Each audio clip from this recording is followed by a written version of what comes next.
ఇది ఎగ్జాక్ట్‌గా ఒక 5 మంత్స్ బ్యాక్ తీసుకున్నాను. బట్ ఇప్పుడైతే దీన్ని పగలగొట్టేస్తున్నాను. ఎందుకంటే ఇందులో మొత్తం చిల్లర నింపేశారు మా వాళ్ళు.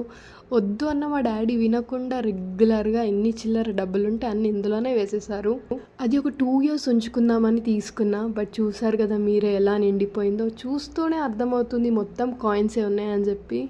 అది లేపుదామన్నా కూడా రావట్లేదు. అంత హెవీ అయిపోయింది. అండ్ మళ్ళీ ఇవన్నీ సెపరేట్ చేసి కౌంట్ చేయడం అయితే చాలా కష్టమైంది. మాకైతే ఒక 1.5 అవర్ పట్టింది అన్నీ క్లియర్‌గా కౌంట్ చేసి పెట్టేసరికి.